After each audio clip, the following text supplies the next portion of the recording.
right, welcome to an episode of Hope Dealers. Today I am sitting with two of my favorite people in the world, people that I work alongside of in the port and community paramedic world, and that is our SUDS, substance use disorder leaders, Katlyn and Mallory. I'm going to let you introduce yourselves one by one and just tell a little bit about what you do, and then we'll go from there, and we'll start with Katlyn.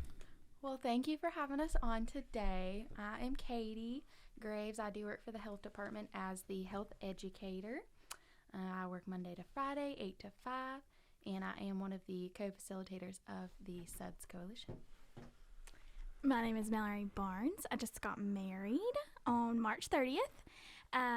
I work in preparedness. I'm the preparedness coordinator and work in epidemiology at the health department, and I also am a co-facilitator of the SUD Coalition.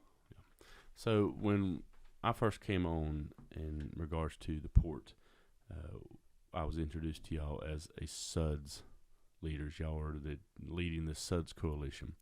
Kind of talk to us a little bit about what is SUDS and what is SUDS Coalition about. So a little bit of background. Substance use has been one of the top priorities on our community health assessment since 2014. And in 2018, we decided we have a Healthy Alexandrians group that we meet and talk about the top priorities for the community health assessment. And so 2018, they decided to make a subcommittee for substance use because the issue was so big. It was getting more prevalent in Alexander County. Drugs, hard stuff was starting to come out and come through the county. And so that is when the coalition started. They put that on hold due to COVID. And then I started full-time in 2022, and July of 2022 was, I think, the first meeting that had started back after COVID, when we started getting opioid settlement money. And our health educator previously, Kim Edmiston, she started back the coalition in hopes to do something with the money and get some stuff rolling for substance use in Alexander County. So what does SUDS stand for? Substance Use Disorder Coalition is the name of our coalition. Okay. And for those who are listening and you're like, Mallory just said something in regards to opioid settlement money. Opioid settlement money was money that was given to every state in the United States of America, and then each state then distributed that money to each county. And so our county that we currently serve in, they were given a specific amount of money, and that money was kind of organized and discussed on what they would do with this money, and that's kind of what you did in regards to the beginning of y'all's SUDS Coalition, correct? Mm-hmm. Yes. So what were some of the things y'all talked about doing in the very beginning? In the very beginning, we knew education was huge. We had looked at, there were two different options that you could do with the money. It was option A and option B, and there were different strategies listed under each option. And so neither of those we could really pull money for education, and so we kind of took it upon ourselves to do that ourselves with our health educator and me and sheriff's office, and so we kind of rallied together to put some educational material out and make stuff from scratch for the school systems to start early. We knew that early prevention was a big factor, and so we knew that we wanted to get into the schools right then. So that was a big one, and then we also knew that we wanted to do port and community paramedic. That was the biggest one on our list. That was number one that we wanted to start, but that was something that would take a little bit more time, so we knew that we could jump in the field now with the education material and the prevention side of things first. So those were our two really big things that we started looking at. And then drug court came up. I'm not really on that committee to know much about the drug court side of where we're at now, but I know that they are looking at moving forward with drug court in Alexander County to try to help, get people reunified with their families and help them out in that way as well. So those are the three big things that we focused on and put all of our efforts into starting out. Some just take a little bit more time than others. Yeah. And just real quickly, you went to Chapel Hill. I did. Right. And what is your current? What is your degree? What is your certification? I did. So I went to 2018. I graduated high school in 2018. I'm young. Yay. So I went to Appalachian State University from 2018 to 2022. I graduated in May of 22 with a public health degree. And I then went in August of 22 to Chapel Hill for a certification in field epidemiology for contact tracing and digging into the disease side of public health. And it can be more than disease. It's, substance use and trends and data. And so I'm a numbers girl, and it's a lot of statistics, and I enjoy it. And so I help our communicable disease nurse at the health department. Luckily, since we're such a small county, we really haven't had a ton besides COVID. So we're very blessed in that department. But yes, I do work in epidemiology, and so we took that. I used that knowledge for SUD and kind of built some stuff from that. Okay, so let me just say right off the bat, I hate numbers. I've always hated numbers, even up until I got this position, and then Mallory and Katlyn both kind of stay on me. Make sure you get the numbers. I have to put the numbers in every day or look at the numbers every day to make sure that they're up to date in regards to the overdoses in the county. And I have, because of you, began to love the idea of numbers and statistics, because that plays a major role in what we're trying to do. They tell a lot about your county, what you're looking at, your socioeconomic status, your social determinants of health, and different things in your community. Numbers can tell a lot about the places that you live. And it definitely does. Mm-hmm. And it kind of brings it tells a story, and it brings a picture to the problem. And so you said something about education, and that's where Miss Katlyn comes in. Katlyn, what do you do in regard to education, and how does that work with what we're trying to do in the SUDS department?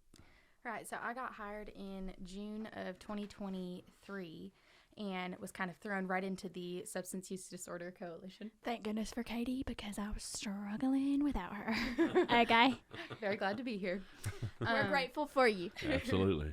Thankfully, when I was in my undergrad at Lenore-Ryan for public health, I was able to do my internship with the Caldwell County Restart program, their PORT program. And so I kind of had some base knowledge of how SUD Coalition works and some of their goals. So I had a lot of ideas. I was really excited to get in and start some of these programs. And thankfully I had Mallory and all the people who facilitated before me who kind of had the same concepts ready to go. So when I got hired, the first thing we did was build these education programs. So we put these together, and we wanted to put them in the schools, but at first we had some difficulty with the schools. But we've really worked on our relationship with them, and it's gotten a lot better. And honestly, our relationship with the schools is really good now, for the most part. Yeah. So there was a law written. The Parent Bill of Rights. And when was that written? Do you remember? I don't remember. I don't recall. It was released in 23. Yeah. But and do you have any idea what that states? For the most part, it's Parent Bill of Rights. So it's the parent's right to know what their child is doing and having approval over that. There was a lot of confusion when it first came out on what that meant. So the schools kind of went into a lockdown mode to protect their students, protect their parents. Sure. Obviously, I respect that. But it did make it really hard because we just wanted to help. Mm-hmm. Especially county agencies who some of these kids are county, children to county employees. And, we're trying to help and support and build up and protect. And then they're trying, so it's just kind of like this wall that we hit. Yeah, it was a battle. But then we were invited with the schools to join a conference for the Parent Bill of Rights. And we learned a bit more about what it meant. We found our guides, and we've worked around it. So before we could get into the school system, we ended up going into our churches, because our faith-based community is such a strong part of who we are in Alexander. Mm-hmm. So we were able to get into Holy Trinity, East Taylorsville, Antioch, Sulphur Springs, Bethlehem, and First Baptist Church. Basically, Shannon comes with us. Mm-hmm. We have a grand old time, basically just talking our way through it. All the way. Yes, we do. Because we go in, we're like, all right, do we have a plan for this? We'll just kind of walk through it. We'll see what happens. We have some slides put together, but for the most part, we just kind of read the room and give them our statistics and then answer questions. Yes. And really, more than anything, we're just educating what is fentanyl, what is addiction, predisposition, genetic, those kind of things. So predisposition in genetics, that's pretty big. What does that mean? So we've just kind of started getting into this more, but more or less there are a set of alleles on your genetics. If you have these characteristics, you are more likely to become addicted. We've actually found the exact set for nicotine now. I can't remember off the top of my head. That's awesome. Yeah. That's all. So I just got done, and let me just say this before I go there. What currently right now in regards to the school system is something that we or you all have continued to battle and are battling right now? Evaluation. Okay. One of our biggest struggles right now is trying to get feedback from students and then being able to get in there, because we can build these programs and they can be super successful or not. But until we assess how the students respond and whether long term they're actually seeing success in not choosing to use drugs or recovering from addiction or being able to cope with their parents who have addiction or use drugs, we won't know how we're really helping them if we can't get feedback from them. Yeah, and this is not necessarily regards to organizations.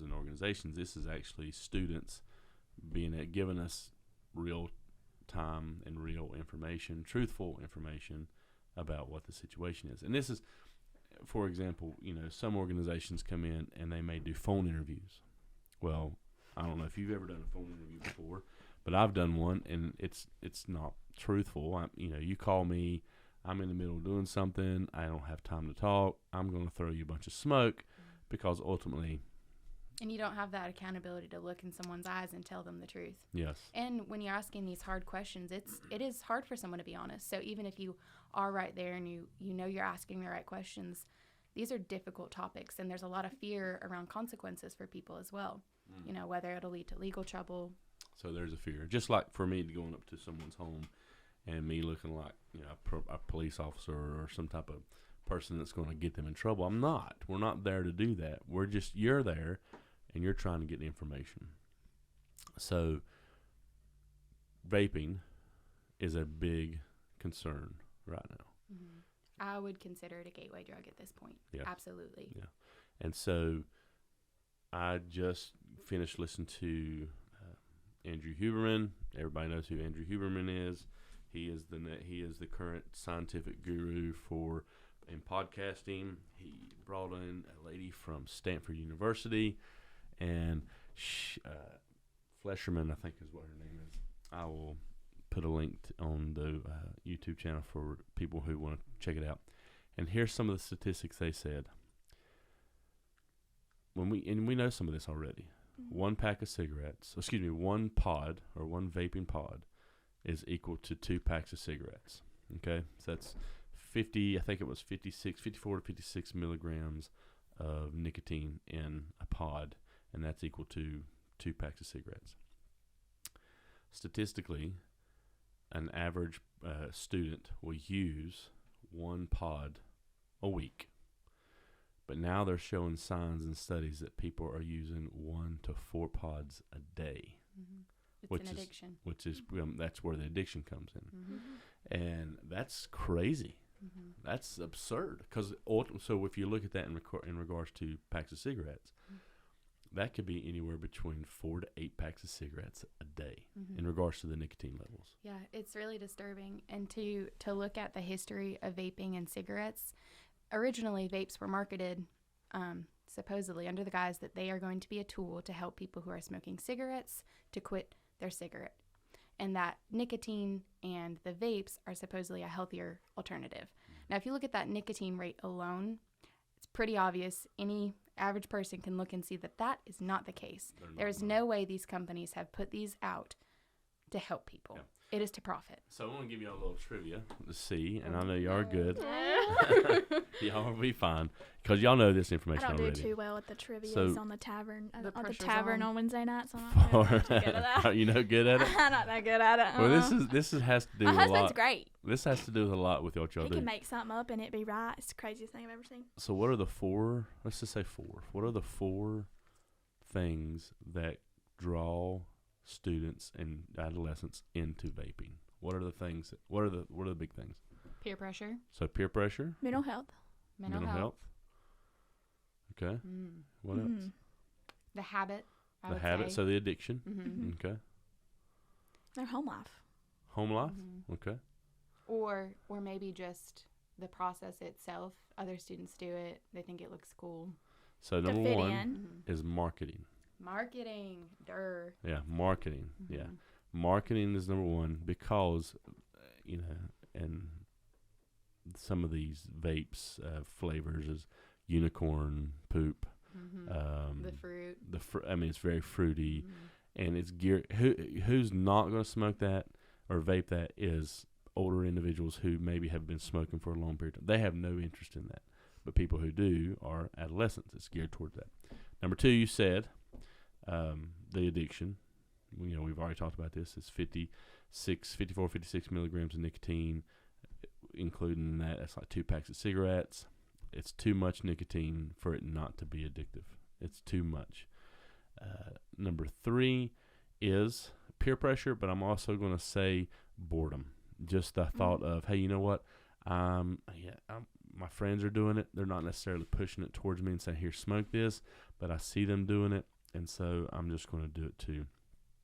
And number four is, like you said, the habit. Just you start doing it, and you're constantly doing it, and it's over and over and over and over again. So good job. Y'all did a good job. We're close. So here's the problem. They're going after adolescents. These organizations, these businesses are going after adolescents. And so what are some things that you've done, or y'all two have done, to combat this? Absolutely. So every semester I go into the high schools, and we're working on getting in with the middle schools, and I teach a program called Risky Behaviors. Now this program, it touches a little bit of drugs, but the SOD Coalition kind of comes back in and touches on that a bit more. But we talk about drugs, alcohol, and then most heavily we talk about vaping. One of the top things I do talk to them about, which I can't believe I missed it in the trivia, but is marketing. I talk about when they look at their phones, 98% of them are going to pull up their TikTok, pull up their Instagram, potentially Facebook, which may be outdated for some. I'm Not getting for old me. here. Not for me. I was showing my age the other day. I talked to kids about dabbing on them to cover their sneezes. They didn't get that one. That hurt. Said, oh, it's happening. Oh, I'm glad. I hate that it had to happen to somebody, but now that I know, I'm not going to dab anybody. Yep, happened to me. So lesson learned here. If that's outdated, don't do it. Anyhow, so the marketing, I tell them that 98% of them, they pull up those videos and those TikToks, they're going to see an advertisement for vaping. Now, fortunately, there's legislation that's being put in place that will prevent them from being marketed to. Now, of course, Snapchat, Instagram, TikTok, they ask you for your date of birth. Do you really think our kids are going to be putting in their correct date of birth if it means they can't get access? I mean, you're right. So how effective that will be, we don't know. Yeah. But there is something called geomarketing. So playgrounds, school campuses, anywhere that children are, child care centers, they're working on putting legislation in for that as well to prevent any kind of marketing for vapes in those areas. So they're walking with their cell phone, they hit that target area, vapes are allowed to be marketed in that area, which I think is great. That is a huge step. So I hope it gets pushed through and it gets approved. That's awesome. And that needs to happen. And the scary thing about it is what you're doing is, at the education of this side, is helping parents understand the dangers of this. Absolutely. That's a huge part of what we initially pushed for in the churches was in our county, and I'm sure it's in other counties too, is that a lot of grandparents are raising their kids. So a big piece of it is education for them. Just, first of all, how do I use this phone and look for things, emoticons, apps, DMs? How do I scan these things and understand what my child's actually saying? It's a whole nother language nowadays. So that's a big piece of our education. Another piece is just misinformation, both in the schools and with the parents, is teaching them a vape is not a vape. A vape is actually aerosol. It's not water heated up. It's not what you think. There's so many chemicals. There's trace amounts of lead. Yeah. So one thing I did learn in this Andrew Huberman podcast from Dr. Flesher is why it is so addicting. And for cigarettes, when someone smokes a cigarette for the first time, they get this harsh hit to the back of their throat, and that is that caustic pain or whatever it is that they get.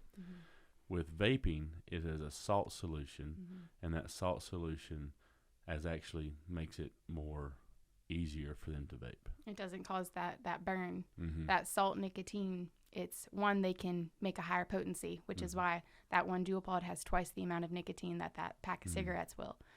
So they can put that higher concentration of nicotine without the consequences of that burn. Wow. And you say, again, they're trying to go after these adolescents because they know, somebody who's never smoked, vaped, anything before, if they take a cigarette, they're going to cough, they're going to hack, it's going to burn, this is nasty, I don't want to do it. But with vaping, it's very easy, it's smoother, and it's easier to get addicted to. And it's got that flavor as well that attracts those kids. Yes, Mm-hmm. which is a part of that thing, that marketing. The flavor, it really gets, it's the taste of it. It tastes good. And it's flavors like fruit punch or watermelon, banana, Cotton candy. Mango. Everybody loves these things. So, and they taste good. So that's what they ultimately are going to try to do, and that's what they try to. That's what they get addicted to. Harm reduction. Let's talk a little bit about it for a second, because in my world currently right now, harm reduction has this major stigma. In why are we doing this?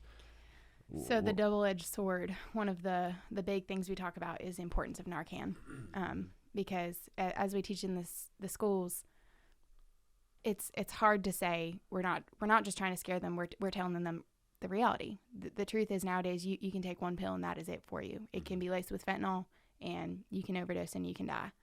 Now that harm reduction is that Narcan in this case. So Narcan, you've explained it plenty of times, but if you'd like to. Yeah. Well, in regards to what Narcan does, so Narcan ultimately is an opioid antagonist, and it attacks the receptors in the brain and goes after whatever has blocked that receptor.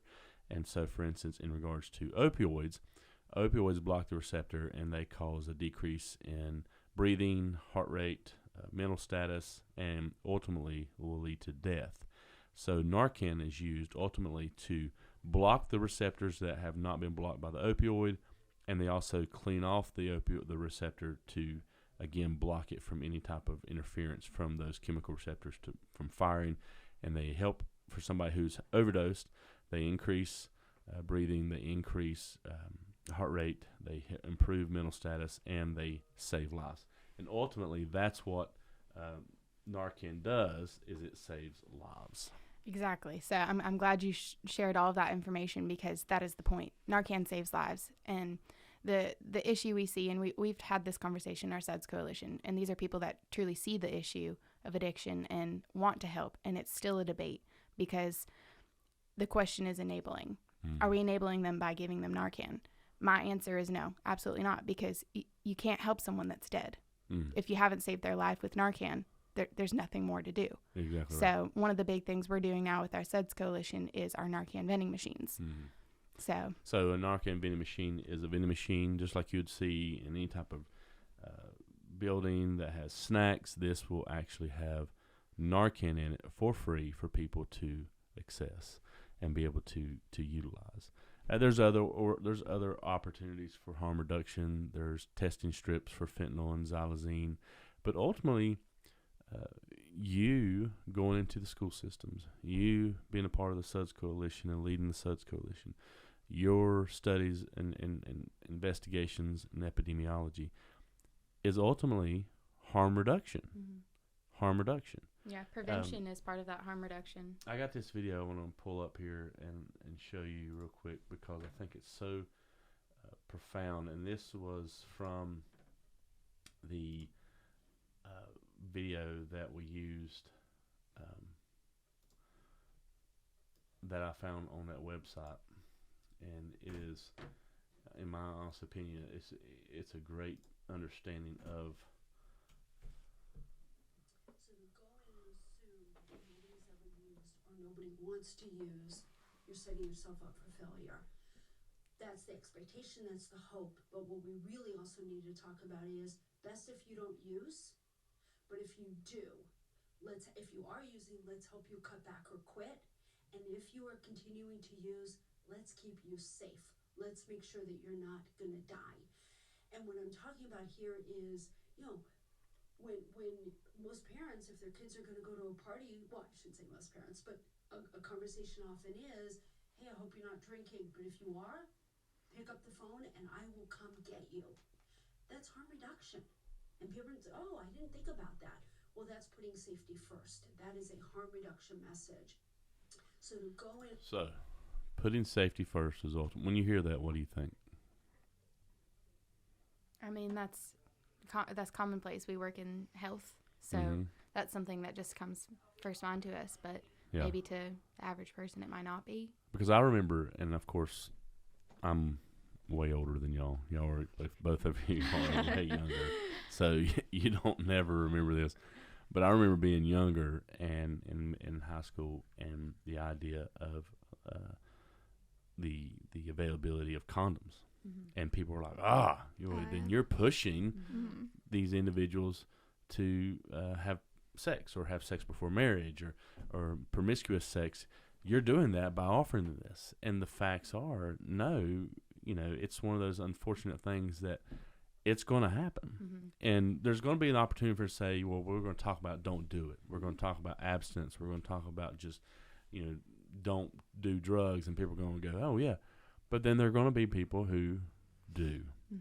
That's the same conversation that we've had and has now been proven effective is in the conversation about suicide. If I ask someone directly, are you thinking about committing suicide? The thought was, if you put it in their head. That's not true in any way whatsoever. When you open that conversation, that provides an opportunity to help someone. It's not going to be the thing that causes them to choose to do it. Yeah. If it's in their head, it's already there. And you was going to add on to that. You was going to say if it's in their head, that it's already there. Yeah. And it's the same problem with drugs, with alcohol, with anything that someone's facing. If you give them resources to help themselves, that's not a reason why they'll choose to do it. That's a reason why they'll choose to stop doing it. They're already doing it. They're already doing it. It's already a thought in their head. Yeah. And so I was reading, there's another organization that offers, if you're going to use, then call this number. Because we want to stay on the phone with you while you use, because if you're doing that and something happens and the phone goes off, then we're going to call 911. These are all available for individuals out here who are struggling with substance use. Vaping, what can people do in regards to vaping if they're struggling with vaping right now? There are a lot of free resources that are online with vaping. Quitline NC is a big one. We also have several, and I'm sure Shannon can link these after, but there are programs for teens specifically, for pregnant women specifically, that are vaping cessation. They're evidence-based, and they're free. Yeah. And then, of course, we have Shannon himself, who is here. And a lot of this, Mallory says this more times a day than I can probably count, the root is mental health. And so we have mental health treatment. Yeah, and you currently, if you're in Alexander County, Alexander County has in the health department a licensed clinical social worker, Jana, who is available. Contact and I'll have a link to those who are listening to this from Alexander County that you can connect with her and get an appointment. Yeah, and she is available Monday to Friday, 8 to 5, and she takes appointments sometimes as soon as same day. All you have to do is call 828-632-9704 and ask for an appointment. Awesome. So as we come to an end, here's what I want to talk about now, and this will kind of lead us out. Why did you get into this? Do you want to go first? Oh, you boo-boo. I'll let you go first. All Mallory, because she has a story that is so impactful. It truly is. You don't want to talk about how you... No, you're good? Go. Okay. So I have seen substance use from both sides of the spectrum. I had a dad who was in a really bad accident in 2004. I've never really shared this publicly because we've never really been in a place to be able to do that. But he showed up for me in a way that he's never showed up for me before at my wedding. And he took the steps, and I'm so proud of him. Wow. So I feel like I can share now. Okay. And I never really wanted anybody to feel sorry for me because that's not the goal. Looking at me, you probably would never imagine that I I had seen it from a personal standpoint. But I never wanted to give that up and say, I've personally dealt with this. A, I didn't feel like it was fair to him because I didn't feel like he was ready. And B, I never wanted anybody to look at me any differently because I am who I am because of this. And I am where I'm at today because of this and the purpose that the Lord has for my life. So I'm trusting that. And so I started App State, and I was going into occupational therapy. So I was going to do guided electives for occupational therapy because my dad had a really bad accident in 2004, and he needed occupational therapy. That was the therapy part, the rehabilitation part that I saw that he needed after everything that had happened. So 2004, it was July 4th, 2004, and they were setting off fireworks, and he had made like a homemade firework, and it exploded. And so it hit him, and I actually wanted to go that day because I was a daddy's girl, and my mama was like, no. And if I would have went that day, I would have stood at his knee where it hit him. And so thank the Lord every day for that. So he was in Winston, open 13 days. His organs were shutting down. They had to amputate his leg. And, obviously very, very, very traumatic event. And they amputated his leg, did all of that, put him in rehab so he could learn how to walk with his leg. They gave him a prosthetic leg and sent him home. There was never, obviously you can imagine. 13 days? He was open. They had to leave his body open for 13 days because his organs were shutting down. And so there is absolutely no reason why he should be here with us today. And that is a true miracle of God, and we are grateful for that. But at the end of the day, you can imagine the trauma on his body and mentally when you're recovering from that. And how you feel, and you feel less because you don't have all of your limbs with you anymore, and you have to adjust to this new life, and the rehab is there for physical. It's always there for physical, and so even when he was sent home with medication, and he was struggling mentally like you would never believe. And so there was nothing after that. There was no help. There was nowhere to go. And how long ago was this? 2004. Okay. Yep. I was 3 at the time. I was about to turn 4. And so, I just felt like, when he came home, we did everything that we could. And, he physically recovered, but that addiction, he didn't ask for that. Sure. That was, doctors prescribing, you need this. And at the time, absolutely. Sure. But whenever you give individuals hard stuff like that, and then you just send them home, and there's no support to check in, unless, somebody or a friend or, support in your community of individuals. I'm talking provider support. There was nothing. And I saw him struggle. My mom saw him struggle. And it was an uphill battle. And since then, he's in therapy, because at this point, it's not the addiction. I feel like he's pretty much kicked that.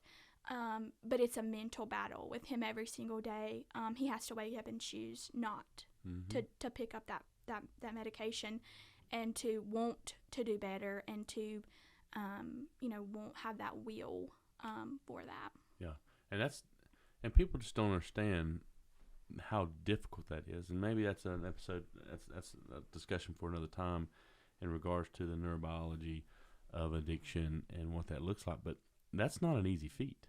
No. And he struggled with it. And something else to think about, you said 1996 is when the opioid epidemic first started. 2003, 2004 is when it actually started picking up. Yeah. Wow. Yeah. He has a testimony and he has a story And he is at a place where he does want to share that, That's with great. other people and help as much as he can. But I just, I'm like, okay, Dad, like, I understand, but like, let's make sure you're good 100%, because you never know, like, personally how easy it would be to be in a situation and be put in a situation where you could fall back into that pattern of, hey, I know how you feel, and then it triggers something in your brain mentally. And so I want to make sure, he's in therapy and he's doing phenomenal, and I'm Awesome. so proud of him. But I want to make sure that mental part, and he's good in that aspect. But at the same time, I feel like we've got to do something in hospital healthcare to help individuals. They go in for back surgery and then they're addicted for the rest of their life, and that's not fair to their families. Because my dad isn't very well known in the community, and without me, he wouldn't have known where to get help for therapy because I'm in the field. Sure. And so you have people in the community who are just community members, and they work where the furniture factory, or they work not in healthcare in the school systems, not in specifically in healthcare, and who are they don't know where to get help, because for a while we as public health professionals and EMS, we were trying to figure out what resources we Sure. had in our county, Sure. and digging those up, and where are those, and can we create those, and what can we do for individuals who are struggling every single day. And so it was a personal thing for me, because I've seen it professionally and I've seen it personally, and I know how that family member feels. You get to a point where you're just done and you don't want to deal with them, but at the end of the day, we still love them and we're there for them, and I would do anything, and our relationship is great. But I just want to say that just because you're not well known in the community, you shouldn't just be a statistic. Sure.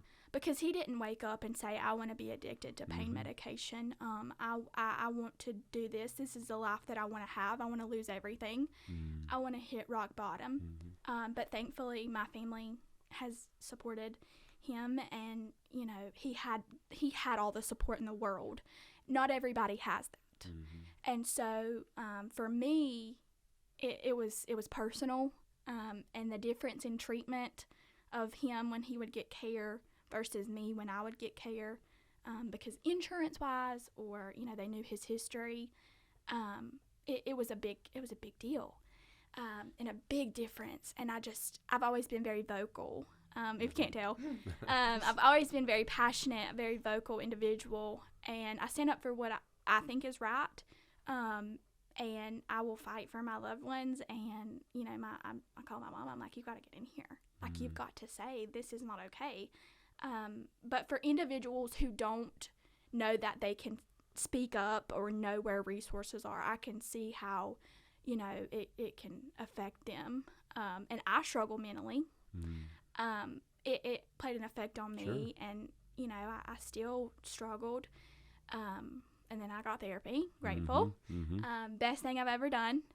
Just do it. If you're thinking about it, just do it. Everybody needs it. I don't care if the worst thing that's ever happened to you is the worst thing that's ever happened to you. I know that Shannon says that a lot, but just do it. You will not regret it. If anything, it can't hurt. No. But yeah, I struggled with that a lot, and the family members around him were greatly affected. But it shouldn't have to be a well-known individual in your community that struggles before the community wakes up and says that we have a problem. Because in some of my work, we, the epidemiology side, we developed a map, and we wanted to see where the drugs were in our community and how they moved, basically. And so we had yellow dots on there for overdoses and red dots for overdose deaths. And so in those dots, there were number 2, number 3, number 4, and that was the amount of times that EMS and law enforcement were called for that specific residence or place for an overdose call. And I wanted to show visually to, our commissioners and to our SUD coalition and to our teachers and school systems, I wanted to show the problem. Because people are visual, and sometimes numbers, they don't understand numbers, because before I got into this field, I didn't understand the numbers. And so when you look at it, it's everywhere. And it kind of brought back the stigma of, oh, this is in one place and it's only in the lower socioeconomic status of the county. And that's not the case. It's in Bethlehem. It's in Ellendale. It's in Wittenberg. It's in Stony Point. It's in Taylorsville. And it can affect the richest person in the county to the poorest person in the county, because drugs don't discriminate. That's right. And just because you think right now that it might not affect you, you never know tomorrow the worst thing that could happen to you, and you could be laid up in a hospital and need that medication at that time, and then you have no support to kick it. Yeah. And so I feel like that's why we're so passionate about what we're trying to do. And, you know, for the longest time, my dad didn't have a vehicle. I would transport him. And so now we have Shannon, who I'm grateful for, that he can go pick up these individuals and help them, because there were some days I was at school or I was, you know, doing something else and I just couldn't, but I would drop everything that I had to do that day to make sure that my dad got what he needed at the time. And so this work is so near and dear to my heart. And, you know, unless you've lived it personally, I will never know. At this point, I do not know what it's like to be an addict. I do not know what it's like to wake up every day and have those feelings. But I do know what it's like to be affected as a family member, and to see that and to watch your loved one go through that. And it puts a different perspective whenever you're looking for harm reduction, whenever you're looking at, you know, what to implement in therapy and, you know, pour and help and resources within the county. You have a little bit of a different perspective, because that's somebody I love. You don't necessarily love them or know them, but I do. Yeah. And that's significant. And you're exactly right. And I can definitely tell the passion that you have for this calling. And let me just say, both of y'all are so fundamental to what we're trying to do. And you've been pioneers from the beginning in our community, in our county, and I'm so very thankful for what you're doing. And I love y'all's hearts and just your passion for this community as much as mine is for this community. You have been working on a project that's coming up next week. Y'all want to share with that a little quick, because this podcast will be posted on the week that it is revealed. So y'all want to talk a little bit about that? Yeah, so the week of May 7th is the week of our local high school's prom. So our coalition put together a little thing called Prom Promise. It's a video. Every year the high school does basically a drunk driving accident simulation. Out on the big field, all the students come and watch it. And we noticed that there was no opioid piece. So this year, a bunch of partners, EMS, Sheriff's Office, PD, they all kind of came together and decided to put an opioid piece to it as well. Now, we noticed that there was also the early college, and they have no participation in that. Unfortunately, they're not invited to that. So we have a video that we put together that kind of simulates a student, a group of students getting ready for prom, purchasing drugs, and then unfortunately one of the students does have an overdose. And it's kind of put there to show students the effect that it can have. And then, of course, after the fact, we do have kind of a simulated parent being informed of their student's death and overdose. So it just kind of shows the impact on every aspect. Yeah, and I've seen the video, and it is very powerful, and is just a unimaginable picture of what would take place, not just with the overdose that takes place with the individual, but the friends of this student, and then of course it's just like a transition from here, and then at the very end it says make a promise to never put your loved ones through this. Yeah. Because I mean, our slogan through our whole thing has kind of been this one pill can kill. Yeah. And it's true.